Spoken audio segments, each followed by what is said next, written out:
she gave there behind the sign saying One Nation under a groove. And right now on the line we should have Mohammed Shafiq from the Ramadhan Foundation. Good afternoon to you, Mohammed.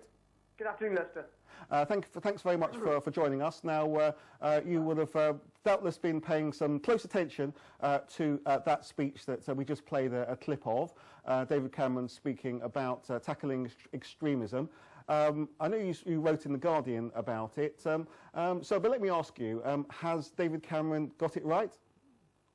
No, I think David Cameron's got it wrong.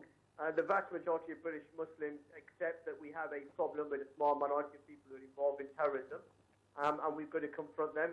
That's what many of us have been doing over these last 10, 12 years. Some of us have suffered death threats as a result of the work that we do against terrorism, and still the Prime Minister thinks we're not doing enough. And one of the other issues that he conflated, dangerously I believe, is that he conflated the issue of integration and cohesion with security and terrorism. And we have a huge problem in this country.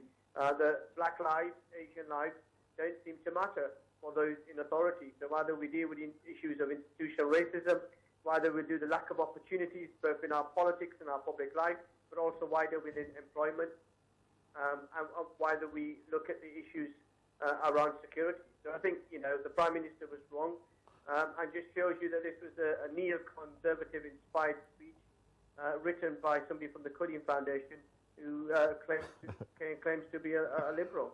Yeah, but surely those two issues that you touched on are not mutually exclusive, that dealing with issues of institutional racism or Islamophobia, I mean, some people would say, they absolutely understand where you're coming from, but at the same time, if David Cameron is warning against the lure of Islamic State and talking about the dangers of doing so, then what's wrong with that?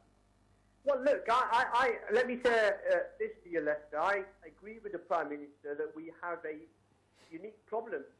There are people within the Muslim community who are joining a barbaric and evil organisation. There's an ideology behind it, and we've got to confront it, and we've got to expose it. And, honestly, as Muslims, have we done enough to tackle that? But are you sort of saying, and it seemed to be saying from your article, that because we're talking about such a small minority of people within the Muslim faith, that in many ways this issue has been souped up, perhaps for political gain by the Prime Minister? Is that your view? Yes, I am.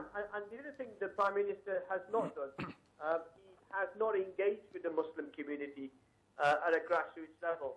And that's one of the things, when I talk to young people, particularly young Muslims in this country, the one thing they hear is that ministers and government ministers haven't engaged. And when the Prime Minister was asked this week by ITV News, I was quoted in that question. Ramadhan Foundation says that you're not engaging Muslims. He didn't have an answer for it. And actually that's the problem. That if you want to engage young people, if you want to talk to them about the issues and want to hear firsthand how we deal with the issue of terrorism, then you would want to engage with people. Perhaps he has engaged some other people, and maybe you guys weren't included in that, because I know we had a lady several months back who said that she was doing some stuff as a part of an Islamic body down at the Houses of Parliament and that kind of stuff. Do you think that David Cameron has any kind of point with regards to saying that people believe that there's some kind of conspiracy against Muslims, and do you think that the young Muslim people that you speak to feel that this government is targeting them? Hello, Mohammed, are you still on the line? I am. I apologise for that. Did you hear the question that Alex just said? No, I didn't, Alex. Sorry. Okay, just... oh, sorry. Yeah, take two. Yeah, I was saying... we had somebody in several months ago who was saying that they were on some kind of Muslim task force that the government has been, speaking to. So perhaps they have been speaking to some organisations, because in his speech he did seem to kind of head a lot of arguments off at the pass in terms of saying, there are no conspiracies against Muslims, we're a fair and equal society. He tried to kind of put those things to rest, even if some of us don't have that experience. Do you feel that the young people that you speak to believe that they are being targeted as Muslims in this country? The Prime Minister has said that he has only engaged with one organisation, the Quilliam Foundation. Right. The head of that organisation, Majid Nawaz, is claiming that he wrote the Prime Minister's speech. The vast majority of British Muslims have not been engaged. And if you say that, terrorism is uniquely a Muslim problem, as the Prime Minister claims, that the Muslim community has an added responsibility to deal with this threat, then you surely should have that engagement. We know the Prime Minister meets on a regular basis with members of the Jewish community. We're asking for that similar opportunities to be given to Muslim organisations. I'm not arguing for me to be at the table. I'm arguing for the Muslim community, various organisations to be represented there.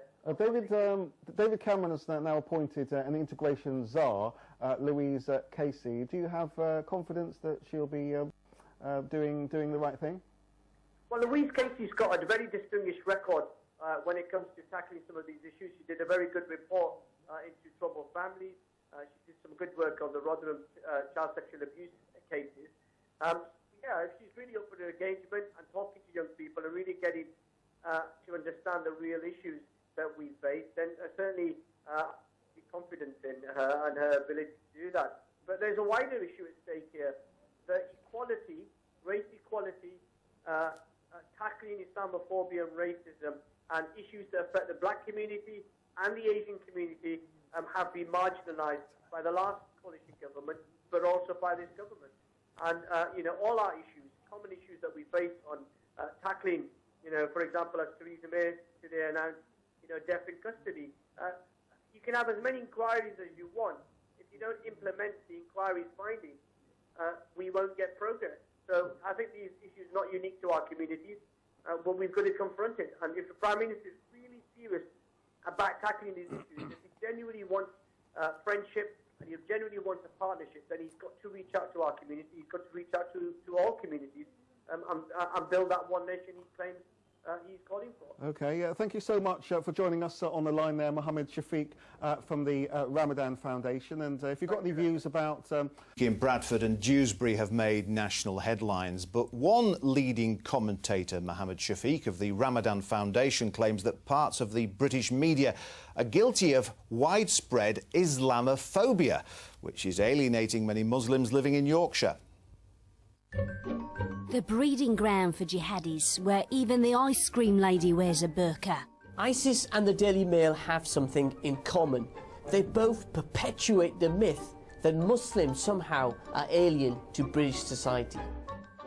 How Dewsbury, the once great textile town of the north, has undergone a terrifying transformation. The Mail says it is exposing ISIS and its brutality, but in my view it's these headlines that are pushing young British Muslims into the fold of ISIS by telling them that their faith and identity is somehow alien to British society.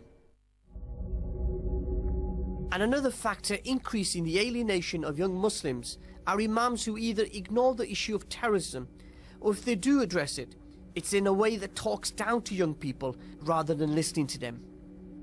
Adding to that mix of alienation, another factor, the discredited government programme called Prevent. It is a policy focused entirely on either covertly monitoring Muslims or treating them as if they are all under suspicion of being involved in terrorism. Even current government advisers like Iqbal Bana see the errors of this London-centric programme. It is not being worked through in partnership with the community. It's being imposed on the community by the government based on information that they have received from organisations who do not have any traction within the community. In the end, it's the ISIS ideology that needs to be exposed. They've distorted Islamic teachings to suit their own poisonous message. And as a community, we have not done enough to challenge that narrative. 10 years on from July the 7th terrorist attacks, we've got so much more work to do to tackle the poisonous narrative of ISIS. But that is a task that is made more difficult by the alienation and casualised Islamophobia we see in our society. Kerry Azam, is it